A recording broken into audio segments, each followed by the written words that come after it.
Good afternoon, everybody. Welcome to our keynote session here. I think we have an incredible speaker for you. We'll welcome all of you and welcome Congressman Jay Obernolte. Congressman Obernolte is represent the 43rd District from California. He's the chair of the Congressional AI Task Force, which is what he's going to explain to you the importance of it as we formulate regulations in the U.S. Congress. But beyond that, Congressman Obernolte has an undergrad from Caltech. He has a master's in AI, the only member of Congress who is a graduate degree in AI, and also a PhD. But he's got an incredible perspective on AI and its role in terms of regulations. And he's been doing incredible work. He's also on the Energy and Commerce Committee. So we are really, truly lucky that he's decided to come down and spend some time with us. Congressman, please.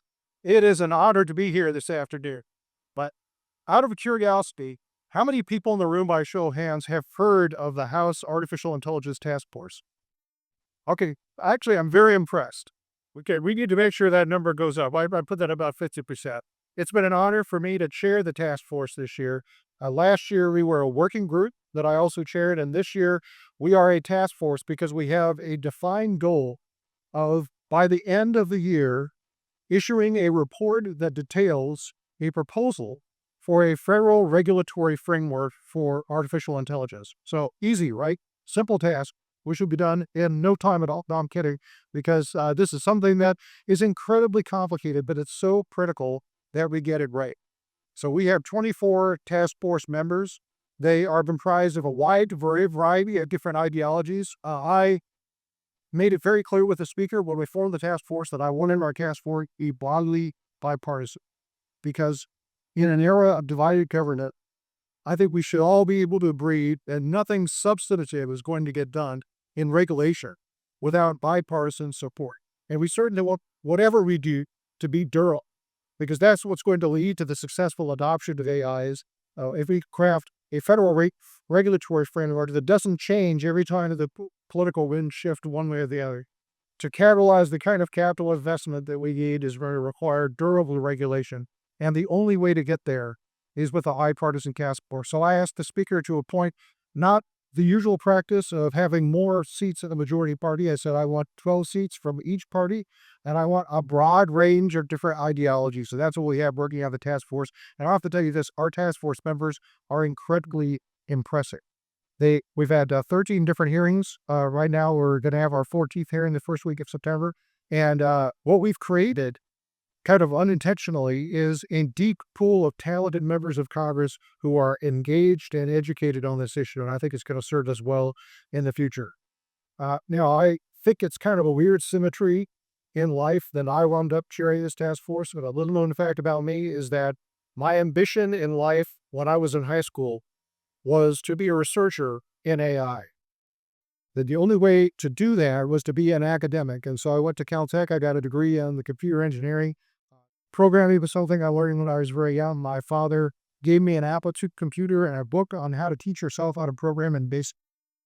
And so I got a degree in computer engineering from Caltech, and then I was working on my doctorate in AI at UCLA, doing some of the very early research in natural language processing and computer vision. When my side hustle at the time, which was writing video game software, took off, and that deflected me out of a career in academia doing AI research into a career in video game development and business, which is what I've done for the last 30 years. But my love is still AI. So it's strangely symmetric to be now leading this incredibly dedicated and committed group within the House and trying to come up with a regulatory framework will work.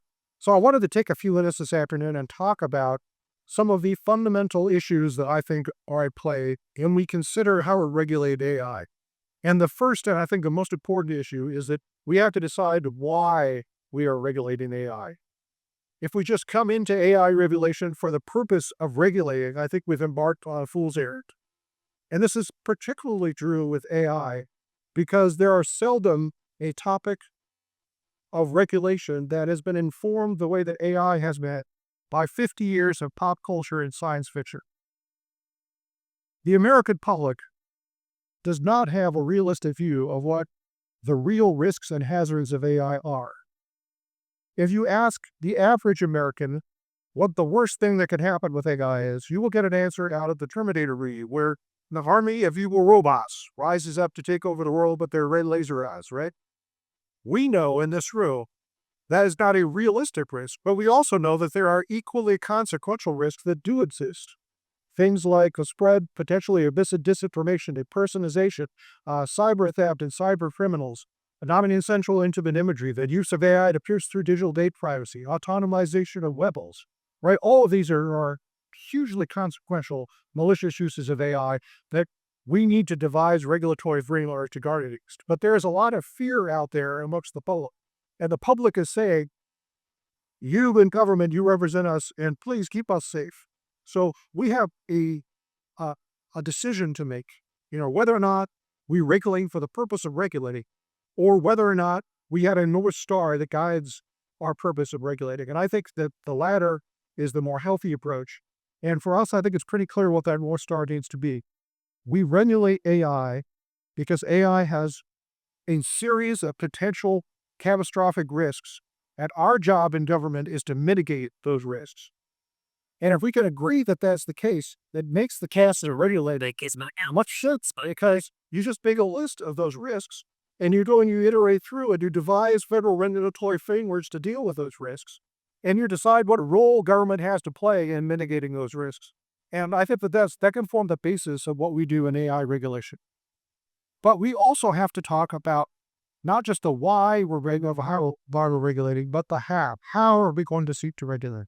And we are kind of at a fork in the road from a regulatory framework. We can follow the lead of entities like the European Union, who is spinning up a whole parallel of bureaucracy to deal with the issue of AI, and is requiring that anyone that uses AI in anything but a low-risk context needs to get permission from the government in the form of a license to do so. And that's a parallel set of regulations that exist on top of the existing regulatory agencies in their regulatory sectors. Or we can decide to take a different path and to embrace sectoral regulation, which is, I think, the approach that we are going to end up favoring. And let me explain for a few minutes why I think this is the right bridge. We were talking a few minutes ago about the amount of fear that the American public has about AI. And I think that we, the entire AI community, and I include myself in that, have done a terrible job in articulating to the public what the risks of AI are and what the benefits of AI are. The American public does not understand these things. And so they believe two things, neither of which is true. First of all, they think that the malicious use of AI is already legal and is not covered by current law. And they believe that AI is marginally unregulated. And I would push back on both of those things. First of all, I would say that in this country, we believe in the regulation of outcomes, not the regulation of the tools used to achieve those outcomes. And AI is a very powerful tool, but it is just a tool. Many of the malicious uses of AI that the public is afraid of are already illegal. And let me give you a couple of examples. First of all, cyber theft, right? Fraudulent behavior is already illegal to steal people's money. Does not matter if you use AI to do it or some other tool to do it. It is already against the law. Yes, law enforcement agencies need more tools and understanding qualified staff to fight against the use of AI in this domain, but it is already illegal. We don't have to pass more laws to make it legal. But let me pick something a little bit less obvious. I think most people in this room are aware that a few years ago, a company tried to devise an AI algorithm for the automated screening of resumes. Remember this? Okay, and as it turns out, this was designed to fix the problem where job opening, you get 10,000 resumes, and you need to winnow that down into 100 resumes that humans are going to look at and actually hear. So that is what we now would call a highly consequential decision. And in retrospect, we should have known that deserved extra scrutiny, but this was early days. So as it turned out, that algorithm had some very trolling racial biases baked into it. Those biases were unintentional, it's true. And the way that those biases crept in was through biased training data. So it was great that we discovered it was biased. It was great that it was unintentional. It taught us a lot about the way those biases creep in to those algorithms through the data used to train them. And it was great that the company involved quickly fixed the problem. But none of that should distract from the fact that discrimination in hiring on the basis of race is already illegal. It doesn't matter if you use AI to do it or a different tool. The moment that algorithm was demonstrated to be biased, it was to be against the law to use it. And I think that we need to be talking more about that. Another thing that I want to talk about is the way that we're regulating AI, because the American public, they look at the European Union and their AI Act, and they say, you guys in government, they don't say guys, they say bozos, idiots, right? You guys in government are failing us because you have not enacted a regulatory framework for AI. I always push back on that and I say, hang off. We have sectoral regulators that we have already empowered to regulate within their sectoral spaces. And we didn't, when we in Congress, and when we empowered these agencies, we didn't say, oh, except for AI, that's different, right? So I'll give you a couple of examples. The Food and Drug Administration has already processed over 800 applications for the use of AI in medical devices. 800 allocations, and over 200 of those devices are already on a shelf. Now, when you think about the risks of AI, and I hope that everyone here in the room has read the National Institute of Standards and Technology, NIST's report on the risks of AI and the risk management framework. What they say is, when you think about risk of AI, risk is highly contextual. It matters very much what you're going to use an algorithm for. And some algorithms that are completely benign in one risk usage will be unacceptably risky in another, right? And that it's it seems obvious in a sense, but that's what NIST has come up with, and it's probably the furthest reaching document on risk analysis of AI that's been done in the international community so far. So I encourage you to read. So if you think about that mentality, it's harder to come up with a use context that is riskier than a medical device. I mean, something that's either going to inform a diagnostic test to make serious medical decisions or be implanted in someone's body. That is really, really risky and important to get right. And yet, the FDA is already navigating this space, and by most accounts, and I sit on the health subcommittee, and we've had a couple of hearings on this issue already, by most accounts, they are doing a really solid job of it. So think about, what we were talking about a minute ago. We're at the fork of the road. Do we allow the FDA to continue to take the lead in regulating AI in medical devices? Or we follow the lead of the European Union and delegate that authority to a new agency? And here's what I will assert. It is far easier to teach the FDA what it might not already know about AI than it would be to teach a brand new agency everything the FDA has learned over the last 50 years in ensuring patient safety. And none of this underscores the need for Congress to act on this issue. I mean, we are going to need to create a technical pool of talent for agencies like the FDA to draw on, and we need to give them the resources that they need to accomplish this expanded mission. We're going to need to create testing and evaluation standards for AI. We're going to need to create regulatory sandboxes for the testing of potential and malicious AI. All of those things are true. But it's still far easier to follow that path than it would be to try and spin up a brand new bureaucracy and delegate that authority to a new agency just because AI is so different. And what the FDA is doing is mirrored by what other sectoral regulators are already doing. For example, NASA is dealing with the use of AI in their sectoral space. The FAA is dealing with the AI in autonomous flight systems. NHTSA is dealing with the use of AI in potentially autonomous vehicles. Every federal agency is having to grapple with this issue, but they are already doing it. So this is what I think frames the work of the task force over the next few years. We are going to deliver this report by the end of the year. I'm hopeful it's going to be comprehensive. It's going to be bipartisan. And what I hope is it will form a to-do list for future Congresses. And just to set expectations, I don't think that we will pass one 3,000-page bill the way that the EU did and consider the issue closed. Like, we're done regulating, you're welcome. Our work here is finished. I think that that is naive to think that we could deal with AI uh, that way, particularly since AI is changing so rapidly.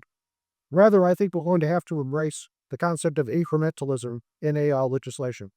And I'm hopeful that the report that the task force delivers will be a to-do list where a few things get checked off a year. And so I think the task of regulating AI at the federal level, I think this is not one bill next year. I think this is 10 bills a year for the next 10 years.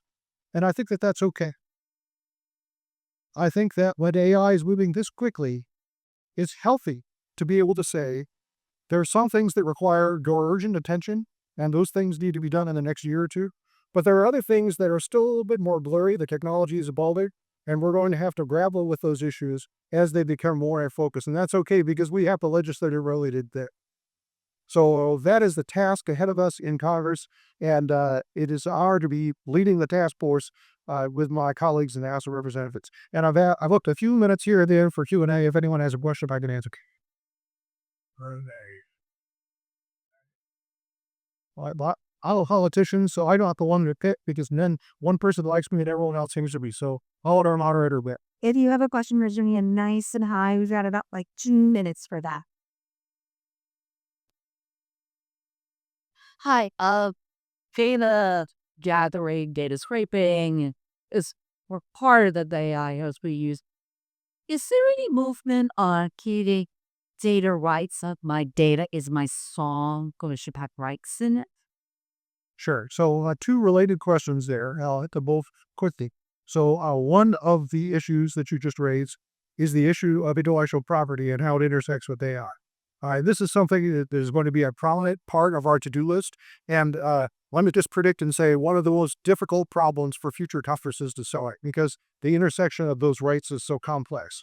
But there are a lot of questions that I think are going to need to be answered. To what degree can AI be scraped and used to change, to train commercial AI algorithms?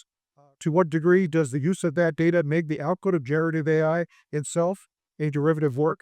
And then the larger issue of fair use and what constitutes fair use in the context of AI. All of those things I think are going to need some help and some definition by Congress. But then the second part of your question, I think is really consequential. I touched on a few minutes ago the fact that digital data privacy is something I'm very concerned about. And I think we need federal digital data privacy regulation. Right now, we've got 27 different state regulations on that FOFI. It's certainly very destructive to entrepreneurialism. So I think part of doing our DOS, regulating AI, means doing our job regulating digital data privacy. Thank you. Yeah, hi, back here. First of all, thank you for that excellent presentation. I guess my question is, if you look at your European model, which you highlighted, there's several tech companies that are not deploying the full tools of Gen AI because of the restrictions. So leaves the U.S. has continued to be on that kind of innovative path. And I guess my question to you is, what harms do you think the legislation is going to address that existing laws don't currently cover?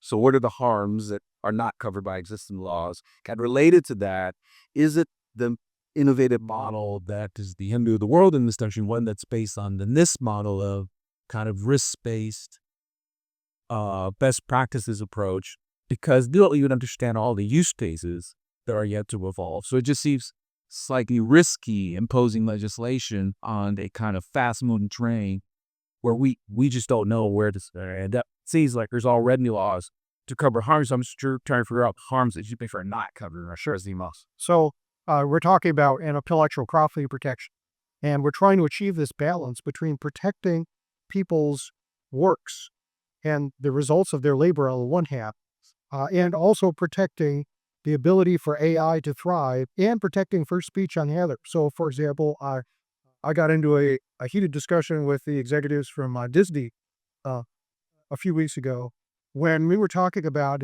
they're feeling like their copyrighted works can't be used at all to trade any form of generative AI.